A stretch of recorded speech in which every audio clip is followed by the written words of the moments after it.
آج ہم ایک ایسے موضوع پر بات کر رہے ہیں جو معاشرتی بھی ہے، اخلاقی بھی، اور شاید ہماری روزمرہ زندگی سے بہت گہرا تعلق رکھتا ہے۔ جی۔ یہ موضوع ہے صلہ رحمی کا، یعنی رشتوں کو قائم رکھنا، انہیں جوڑ کر رکھنا۔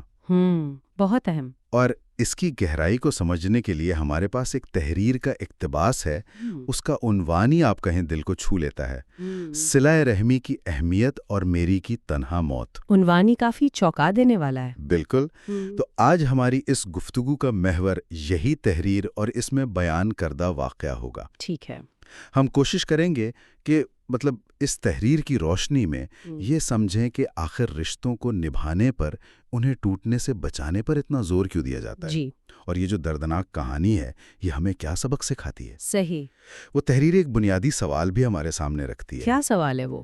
سوال یہ کہ آخر اللہ نے صلہ رحمی کو اتنی بڑی نیکی اور قطع رحمی یعنی رشتہ توڑنے کو اتنا سنگین گناہ کیوں قرار دیا ہے؟ یہ واقعی ایک گہرا سوال ہے۔ تو آئیے اس کہانی کی تفصیلات میں اترتے ہیں اور کوشش کرتے ہیں اس سوال کا جواب تلاش کرنے کی۔ تو شروع کرتے ہیں اس معاملے کو سمجھنے کی کوشش۔ جی ضرور۔ تحریر ہمیں ملواتی ہے میری سیریٹی سے۔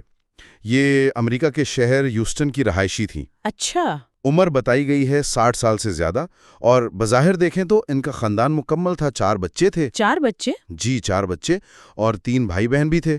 تو سننے میں تو لگتا ہے کہ انسان بالکل بھرا پڑا ہے، اکیلا نہیں ہے۔ بالکل، لگتا تو یہی ہے۔ 7 قریبی رشتہ دار۔ لیکن حقیقت وہ اس کے بالکل برعکس تھی۔ تحریر یہ بتاتی ہے کہ وہ گزشتہ 9 سال سے اپنے گھر میں بالکل اکیلی رہ رہی تھیں۔ 9 سال؟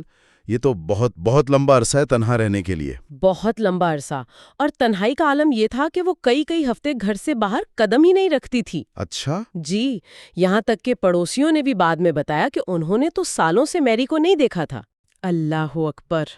یہ تو بڑی عجیب بات ہے کہ کوئی اس طرح غائب ہو جائے اپنے ہی گھر میں رہتے ہوئے۔ بالکل، یہ بات ہی اپنے اندر ایک عجیب سی وحشت رکھتی ہے کہ کوئی انسان اپنے گھر والوں، اپنے معاشرے سے اس حد تک کٹ جائے۔ صحیح۔ پھر حالات نے آپ کہیں مزید پلٹا کھایا۔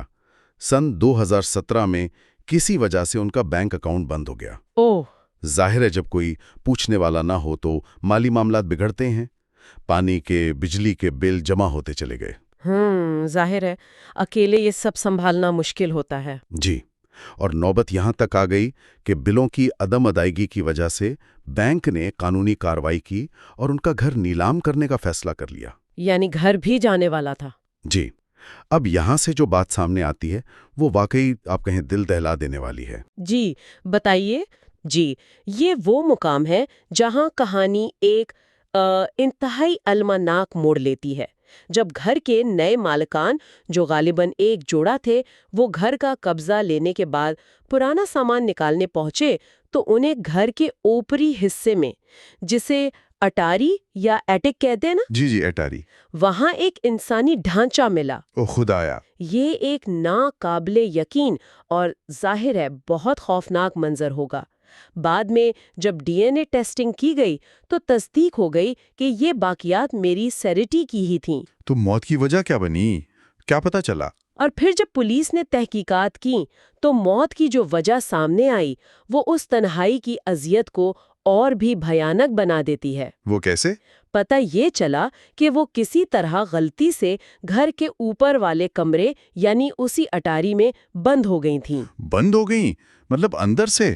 جی، ایسا لگتا ہے کہ دروازہ شاید خراب تھا یا کسی وجہ سے اندر سے لاک ہو گیا اور وہ باہر نہیں نکل پائیں۔ اوہ! تحریر کے مطابق وہ مدد کے لیے پکارتی رہیں، چیختی چلاتی رہیں، لیکن ظاہر ہے کوئی ان کی آواز سننے والا نہیں تھا، کوئی ان کی مدد کو پہنچنے والا نہیں تھا۔ تو وہ وہیں؟ آخر کار کئی دن اسی قید تنہائی میں گزارنے کے بعد وہ بھوک اور پیاس کی شدت سے وہیں دم توڑ گئیں۔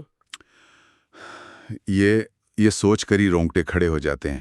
ایک انسان اپنے ہی گھر میں ایک کمرے میں بند ہو جائے اور باہر نکالنے والا کوئی نہ ہو۔ کیسی بے بسی ہوگی اس وقت۔ یہ کیسی بے بسی ہوگی؟ تحریر ہمیں سوچنے پر مجبور کرتی ہے کہ انہوں نے کتنے دن، کتنی راتیں اس امید پر پکارا ہوگا کہ شاید 4 بیٹوں میں سے کوئی ایک آ جائے۔ جی، بیٹی کھوج خبر لے لے، کوئی بھائی یا بہن دروازہ کھٹکھٹا دے، لیکن ایسا نہیں ہوا۔ اس میں جو بات سب سے زیادہ تکلیف دہ اور قابل غور ہے وہ یہی تضاد ہے۔ کون سا تضاد؟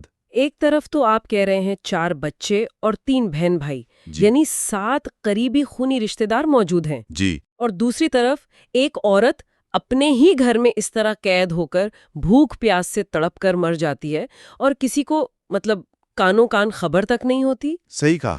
یہ صورتحال صرف افسوسناک نہیں ہے، یہ ہمارے معاشرتی تعلقات کے پورے تانے بانے پر ایک سنگین سوالیہ نشان ہے۔ بالکل۔ اور پھر یہ کہ وقت گزرتا رہا، ان کی موت پر پردہ پڑا رہا۔ جب ڈھانچہ ملا اور شناخت ہوئی، تب بھی پولیس کو ان کے قریبی رشتہ داروں کو تلاش کرنے میں مشکل پیش آئی۔ یعنی وہ بھی آسانی سے نہیں ملے؟ نہیں، آخر کار ایک دور کی کزن کا پتہ چلا، جس نے پھر ان کی آخری رسومات اور تدفین کا انتظام کیا۔ دور کی کزن نے؟ جی۔ تحریر بتاتی ہے کہ وہ ایک محنتی ماں تھی۔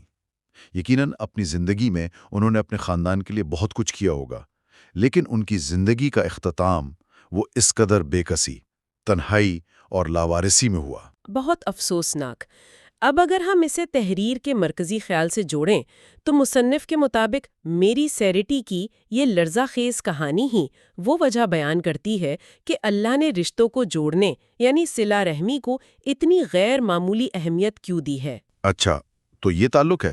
جی، اگر ہم اسے وسیع تناظر میں دیکھیں تو اس حکم کا بنیادی مقصد شاید یہی ہے کہ انسان جو فطرتاً ایک سماجی مخلوق ہے، وہ معاشرے میں اکیلا، تنہا اور بے سہارا نہ رہ جائے، خاص طور پر مشکل وقت میں۔ بالکل، خاص طور پر بڑھاپے میں، بیماری میں یا کسی بھی مشکل وقت میں یہ رشتے ہی تو ایک حفاظتی حصار، ایک سپورٹ سسٹم کا کام کرتے ہیں نا؟ جی، بالکل، یہ بہت اہم نقطہ ہے۔ تحریر اس بات پر بھی زور دیتی ہے کہ رشتے نبھانا محض ایک مذہبی رسم یا روایت نہیں، بلکہ اسے انسانیت کی سب سے بڑی خدمت قرار دیا گیا ہے۔ انسانیت کی خدمت، یہ ایک دلچسپ زاویہ ہے۔ ہاں، اور یہ بات بھی غور طلب ہے کہ یہ صرف رسمی تعلق نبھانے کی بات نہیں، بلکہ اس میں ایک گہرا انسانی پہلو پوشیدہ ہے۔ تحریر یاد دلاتی ہے کہ رشتہ صرف خون کا نہیں ہوتا، بلکہ دل کا بھی ہوتا ہے۔ دل کا رشتہ، یہ بات بہت معنی خیز ہے۔ کیا مطلب ہے اس کا آپ کے خیال میں؟ میرا خیال ہے یہ اس طرف اشارہ کرتا ہے کہ تعلق کی بنیاد صرف پیدائشی یا خونی قرابت داری پر نہیں ہونی چاہیے۔ اس کی اصل روح احساس، محبت، ہمدردی اور ایک دوسرے کی فکر میں پوشیدہ ہے۔ اچھا، ہو سکتا ہے کوئی خونی رشتہ دار قریب نہ ہو یا جیسے اس کیس میں لگتا ہے لا تعلق ہو، لیکن کوئی دوست، کوئی پڑوسی، کوئی جاننے والا ایسا ہو جس سے دل کا رشتہ ہو اور وہی مشکل میں کام آئے۔ صحیح۔ تحریر شاید یہ کہنا چاہ رہی ہے کہ ہمیں ان تمام رشتوں کو اہمیت دینی چاہیے جن میں خلوص اور احساس کا عنصر موجود ہو، چاہے وہ خون کے ہوں یا نہ ہوں۔ تو اس سب کا مطلب کیا نکلتا ہے پھر؟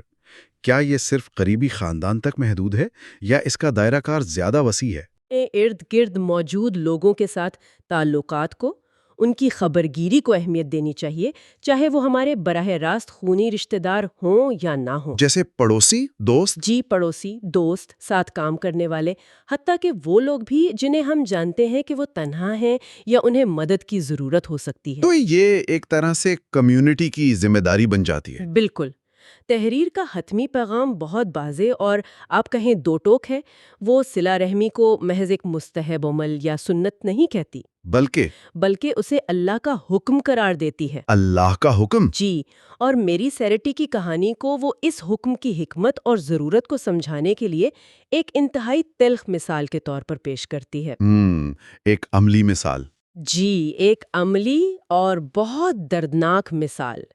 یہ دکھاتی ہے کہ جب ہم رشتوں کو نظر انداز کرتے ہیں، جب افراد ایک دوسرے سے لا تعلق ہو جاتے ہیں، جب معاشرے میں آپ کہیں لا تعلقی اور خود غرضی بڑھ جاتی ہے، تو اس کے نتائج کتنے بھیانک اور انسانیت سوز ہو سکتے ہیں۔ صحیح۔ یہ کہانی صرف ایک واقعہ نہیں، یہ ایک انتباہ ہے، ایک آئینہ ہے جو ہمیں دکھاتا ہے کہ سماجی تعلقات اور ایک دوسرے کا خیال رکھنا انفرادی اور اجتماعی بقا کے لیے کتنا ضروری ہے۔ یہ واقعی یہ گہرا سبق ہے۔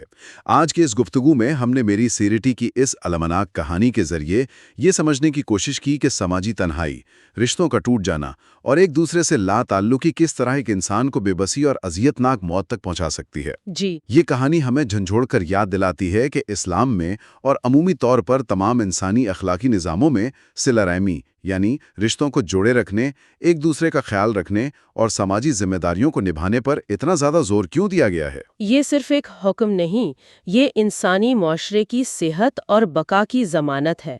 بالکل یقیناً، اور یہ تحریر جس طرح صلہ رحمی کو اللہ کا حکم اور انسانیت کی خدمت کہتی ہے، اور خاص طور پر دل کے رشتوں کی اہمیت کو اجاگر کرتی ہے، جو صرف خون تک محدود نہیں۔ جی، جو صرف خون کے تعلق تک محدود نہیں، یہ ہمیں ایک اہم سوال کی طرف لے جاتی ہے۔ کیا سوال؟ یہاں ایک اہم سوال پیدا ہوتا ہے۔ آج کے دور میں جب دنیا بدل رہی ہے، شہروں میں لوگ ایک دوسرے سے اجنبی ہیں، خاندان بکھر رہے ہیں، معاشی دباؤ بڑھ رہا ہے، اور لوگ پہلے سے کہیں زیادہ تنہائی اور ذہنی دباؤ کے شکار ہو رہے ہیں۔ ہاں، یہ تو حقیقت ہے۔ تو ایسے میں ہم اس صلہ رحمی کے حکم کی اصل روح کو کیسے زندہ رکھ سکتے ہیں؟ یہ واقعی ایک بڑا چیلنج ہے۔ کیسے ممکن ہو کہ ہم صرف اپنے قریبی خونی رشتوں کی آپ کہیں رسمی ادائیگی سے آگے بڑھیں؟ وہی سوال ہے کہ ہم انسانی ہمدردی اور دل کے رشتے کی بنیاد پر یہ ذمہ داری کیسے نبھائیں؟ کیسے اس بات کو یقینی بنایا جائے کہ کوئی بھی انسان، چاہے وہ ہمارا براہ راست رشتہ دار ہو یا نہ ہو، کوئی پڑوسی ہو، کوئی بزرگ ہو، کوئی تنہا رہنے والا فرد ہو، وہ میری سیرینٹی کی طرح نہ رہ جائے۔ جی، وہ میری سیرینٹی کی طرح مکمل تنہائی، بے بسی اور لاوارسی کا شکار نہ ہو۔ یہ محض ایک جذباتی سوال نہیں، یہ ایک عملی چیلنج ہے جس پر معاشرے کے ہر فرد کو اور شاید پالیسی سازوں کو بھی سنجیدگی سے غور کرنے کی ضرورت ہے کہ اس حکم کی روح کو آج کی پیچیدہ زندگی میں کیسے نافذ کیا جائے تاکہ انسانی وقار اور زندگی کا تحفظ یقینی بنایا جا سکے۔ یہ واقعی سوچنے کا مقام ہے، اور شاید اسی سوچ کے ساتھ ہم آج کی گفتگو ختم کرتے ہیں۔